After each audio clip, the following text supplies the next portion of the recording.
Hello everyone, this is Rajni Shah. Welcome to our academy. So today I'm going to talk about a very sensational news. सबसे पहले आपको इस news के बारे में हमारे चैनल पे पता चलेगा. I am pretty sure about it.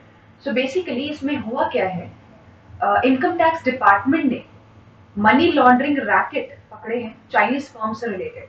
ना इसमें बहुत सारी चीजें हैं, बहुत सारे ऐसे टर्म्स हैं जो आपको पता होने चाहिए.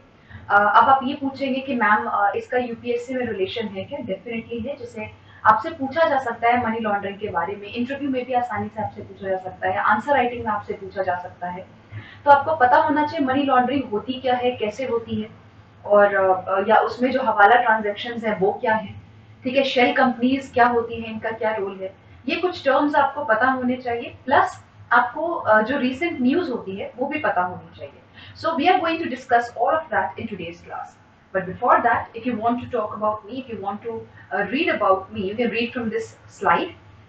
उसके अलावा अनअकैडमी का जो सब्सक्रिप्शन मॉडल है उस पर लाइव क्लासेस, टेस्ट सीरीज सबके लिए, चाहे वो ऑप्शनल है, नॉर्मल जीएस के सब्जेक्ट्स हैं, डाउट क्लियरिंग सेशन, ये सब आपको मिलते हैं. क्या करना है आपको उसके लिए? सबसे पहले अनअकैडमी लर्निंग ऐप को इंस्टॉल करना है, फिर आपको यूपीएससी सीएससी पे क्लिक करना है और उसके बाद गेट सब्सक्रिप्शन पे क्लिक करना है. अब बहुत सारे बच्चे मुझसे एक ही डाउट पूछ रहे थे कि मैम ये प्लस और आइकॉनिक में क्या डिफरेंस है. तो let me tell you, plus और आइकॉनिक बिल्कुल सेम है. डिफरेंस सिर्फ एक ही है, वो ये कि आइकॉनिक में आपको एक पर्सनल मेंटोर या गाइड मिलेगा, ठीक है, जो आपके आंसर्स चेक करेगा मेंस के लिए. अपार्ट फ्रॉम दैट आपको डेली बेसिस पे, रेगुलर बेसिस पे रादर, आपको आपके फीडबैक मिलते रहेंगे, पर्सनलाइज फीडबैक मिलते रहेंगे. ठीक है, आपको बेसिकली ऐसा होता है, दो तरीके के बच्चे होते हैं. एक वो जो अपने आप पढ़ सकते हैं सब कुछ, उनको बस स्टडी मटेरियल चाहिए, टीचर्स चाहिए.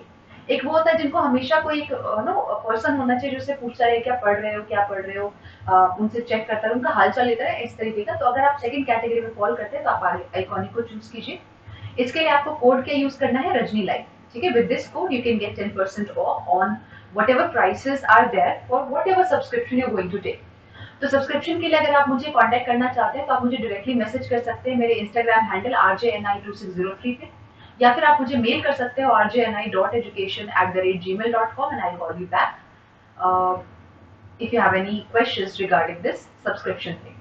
Okay, so now let's get back to our topic, that is the news headlines, whatever the topic we are going to talk about. तो आप देख सकते हैं न्यूज़पेपर हेडलाइन है, साफ साफ लिखा हुआ है इसके अंदर कि टैक्स डिपार्टमेंट ने एक हवाला रैकेट बस्ट किया है चाइनीज एंटिटीज के द्वारा. इनकम टैक्स डिपार्टमेंट उनको टिप मिली थी बेसिकली कि ये कुछ चाइनीज इंडिविजुअल्स हैं और उनके एसोसिएट इंडियन कंपनीज हैं, कुछ शेल कंपनीज हैं जिनके थ्रू वो हवाला रैकेट कर रहे हैं. ठीक है, मनी लॉन्ड्रिंग का यहाँ पर सस्पेक्शन था, मनी लॉन्ड्रिंग और हवाला ऑपरेशन ये चल रहे हैं. तब यहाँ पर ये जो दोनों टर्म है ना, ये मनी लॉन्ड्रिंग हो गया, हवाला ऑपरेशन हो गया, तो आपको पता होना चाहिए कि हवाला या मनी लॉन्ड्रिंग होता क्या है.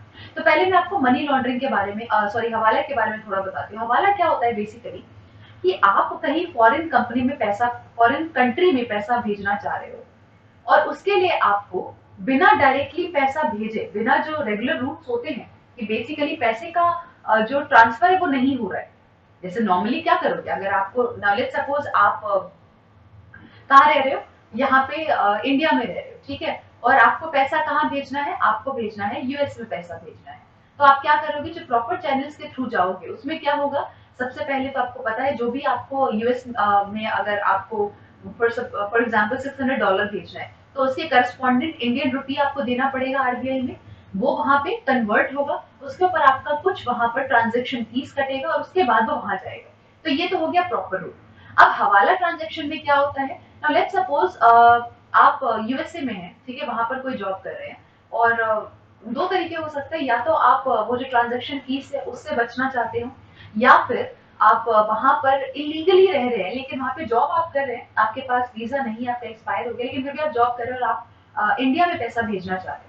तो अगर in any of the cases, अगर आप ट्रांजेक्शन मनी बचा रहे हैं या फिर आप इलीगली इंडिया में पैसा भेजना चाह रहे हैं, दोनों ही केसेस में क्या होगा, आप डायरेक्ट मेथड जो होगा, डायरेक्ट चैनल जो होगा उसको आप फॉलो नहीं करोगे. तो यहाँ पर क्या होगा, यूएसए में जब आप हैं तो यहाँ पर आप क्या करोगे, यहाँ पर हवाला मैनेजर से, हवाला पर्सन से आप यहाँ पे मिलेंगे. ठीक है, जो हवाला ट्रांजेक्शन करता है, जो यूएसए में बेस्ड है, उससे आप मिलेंगे, उसको आप मनी ट्रांसफर करेंगे, उसको आप बोलेंगे कि ये $600 है जो मुझे इंडिया में भेजने हैं. वो हवाला पर्सन क्या करेगा, इंडिया में जो उसका करस्पॉन्डेंट होगा, इंडिया के अंदर जो उसका पार्टनर होगा, नाउ लेट्स सपोज आपको दिल्ली भेजे, तो दिल्ली में ही जो हवाला पार्टनर होगा उसको उसको फोन मिलाएगा, बोलेगा कि तुमको क्या करना है, $600 के बराबर का इंडियन रुपी तुमको इस फैमिली को देनी है। तो यहाँ पर ये जो हवाला पर्सन है जो कि दिल्ली में है, इसको आता है कॉल। ये क्या करता है, फिर ये कॉल करेगा, ये जो यूएसए वाला पर्सन था, लेट्स सपोज ये एक्स है, तो एक्स की फैमिली को ये कॉल करेगा और बोलेगा सो एंड सो मनी आपको आना है, इस पर्सन ने भेजा है। ठीक है, वो उसको इंटीमेट करेगा, सिर्फ बताएगा, भी भेजा नहीं है, सिर्फ बताएगा। फिर जो एक्स फैमिली है, जो भी मेंबर है, ये क्या करेगा, ये हवाला एजेंट को एक कोड बताएगा। ठीक है, ऐसे तो कोई भी मांग सकता है, राइट, पर ये क्या करेगा, एक कोड बताएगा, जो कोड किसने बताया हुआ है इसको, इसके फैमिली मेंबर ने, यहाँ से जो यूएसए से पैसा भेजा। तो ये जैसे ये कोड बताता है, उसके बाद ये हवाला एजेंट जो है ये इसको पैसे ट्रांसफर कर देता है। तो आपने देखा बेसिकली पैसे यूएसए से इंडिया में आए नहीं है, एंटर नहीं हुए, वहीं के वहीं रह गए। इसने सिर्फ इस वाले हवाला एजेंट को दिया, इस वाले हवाला एजेंट ने इसको दे दिया। तो बेसिकली यहाँ पर डायरेक्ट ट्रांसफर नहीं होता है मनी का, पैसे का कहीं पे भी मूवमेंट नहीं होता है। दिस इज हवाला रैकेट। ठीक है, अब इसमें बहुत सारे ये जो एक्चुअली मनी लॉन्ड्रिंग के लिए हवाला का बहुत ज्यादा इस्तेमाल किया जाता है। क्यों, अभी मैं आपको समझाऊंगी। देखिए, इससे पहले कि आपको ये पता चले कि मनी लॉन्ड्रिंग में हवाला का कैसे इस्तेमाल किया जाता है, आपको ये पता होना चाहिए कि मनी लॉन्ड्रिंग होती क्या है। तो इसको एक बार समझते हैं, व्हाट इज मनी लॉन्ड्रिंग। ठीक है, what is money laundering. Money laundering का मतलब क्या है, देखो, अब लेट्स सपोज आप कोई पॉलिटिकल पर्सन हो या कोई भी हो, ठीक है, I am not questioning anybody, so आप कोई भी पर्सन, लेकिन आपके पास बहुत सारा ब्लैक मनी है। अगर थोड़ा बहुत होता तो वो हो जाता है, यूज हो जाता है, बट आपके पास इतना ज्यादा ब्लैक मनी है कि आप उसको यूज नहीं कर सकते। ठीक है, वरना आप पे शक चला जाएगा। तो क्या किया जाता है, इसके कुछ तरीके होते हैं। जैसे पहला तरीका क्या है कि उस मनी को छोटे छोटे पार्ट्स में डिवाइड करके अलग अलग बैंक अकाउंट में डिपॉजिट कर दिया जाए। ठीक है, एक तरीका तो ये हो गया, पर अगर पैसा बहुत ज्यादा है तो ये थोड़ा मुश्किल हो जाएगा।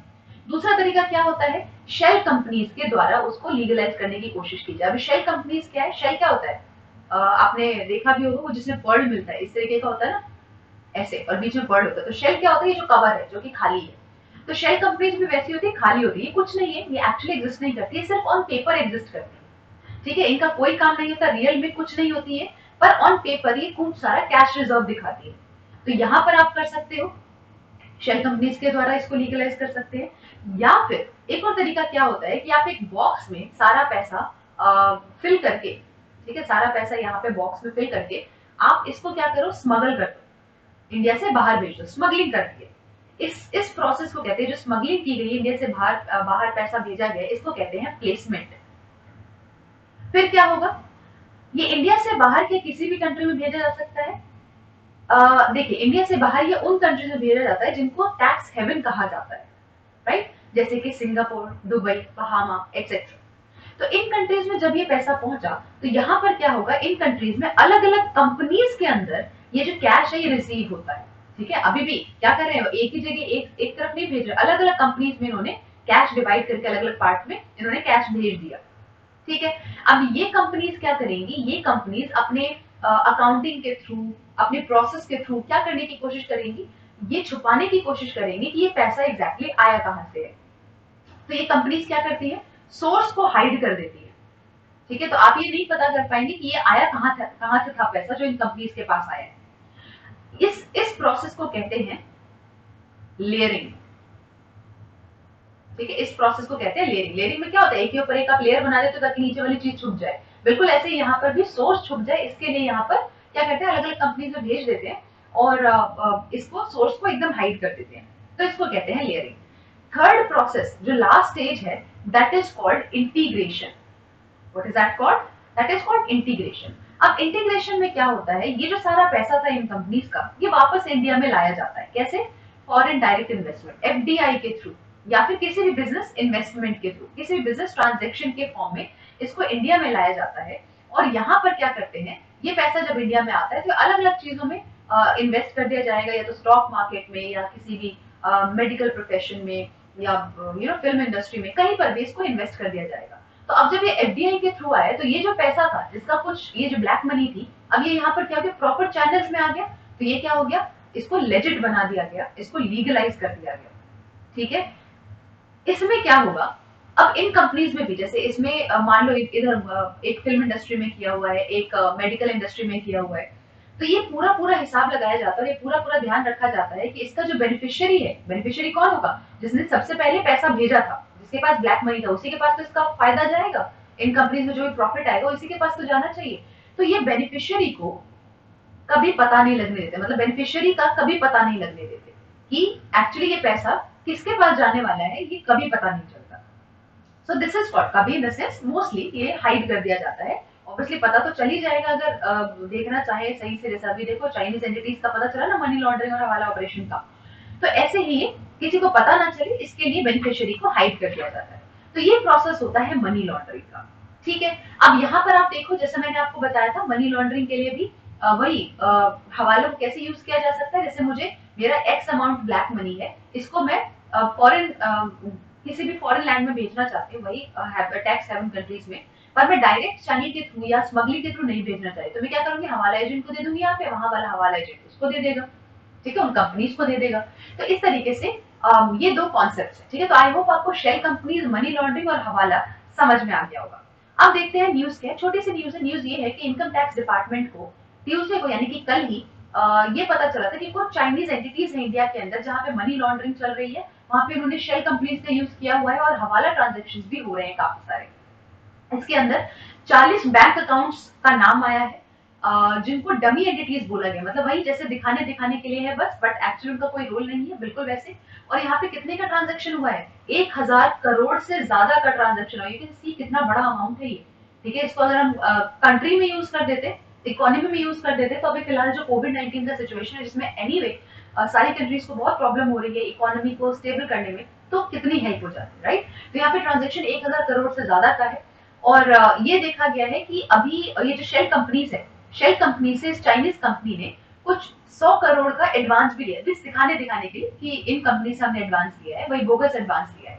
ठीक है, तो अगेन ये पता कैसे चला, ये जो इनकम टैक्स डिपार्टमेंट था उनको टिप मिली थी। अब यहाँ पर ये देखा गया है कि एविडेंस मिले, इनको प्रूफ मिला है कि हवाला ट्रांजैक्शन हो रहा है कहाँ कहाँ, हांगकांग और यूएस डॉलर्स के भी हवाला ट्रांजैक्शन हो रहे हैं। ठीक है, हांगकांग एंड यूएस डॉलर्स के हवाला ट्रांजैक्शन हो रहे हैं। मैं ऑलरेडी आपको बता चुकी हूँ हवाला ट्रांजैक्शन क्या है। और यहाँ पे कुछ बैंक एम्प्लॉयज भी हैं जिनका रोल है इसमें। अब ऑब्वियस सी बात है ना कि मतलब आप बिना किसी बैंक की हेल्प से कैसे कर लो। ठीक है, इसमें बैंक का यूज भी होगा ही। तो कुछ बैंक एम्प्लॉयज भी हैं जिनका रोल इसमें देखा गया है। लेकिन अभी कोई नाम अभी सामने नहीं आया, ना बैंक एम्प्लॉयज का नाम, चाइनीज कंपनी का या पीपल कौन इन्वॉल्व है उनका नाम उन्होंने डिस्क्लोज नहीं किया है। बस फिलहाल की न्यूज इतनी ही है कि इस तरीके की मनी लॉन्ड्रिंग पकड़ी गई है। ठीक है, सो आई होप आपको ये समझ में आ गया होगा। जो हमने टॉपिक्स पढ़े, जो हमने कॉन्सेप्ट्स पढ़े, वो समझ में आ गए होंगे। और ऐसे ही कोई भी न्यूज अगर आती है जो मुझे लगता है आपके एग्जामिनेशन से काफी ज्यादा इंपॉर्टेंट है, एग्जामिनेशन से रिलेटेड है, तो मैं वो न्यूज आपके लिए लाती रहूंगी ऐसे शॉर्ट वीडियोज में। अगर आपको भी कुछ समझना हो, कोई टॉपिक हो जो आपको नहीं समझ में आ रहा और आप चाहते हैं कि वो टॉपिक हम पढ़ें, तो आप मुझे कमेंट सेक्शन में बता सकते हैं। मैं उस पर भी आपका कोई एक एक्सप्लेन सेक्शन या डिस्कशन सेशन ले आऊंगी।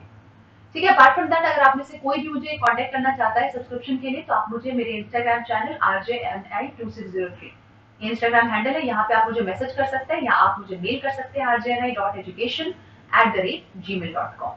So that's it for today's class, guys. Thank you so much for joining in. Have a great day ahead.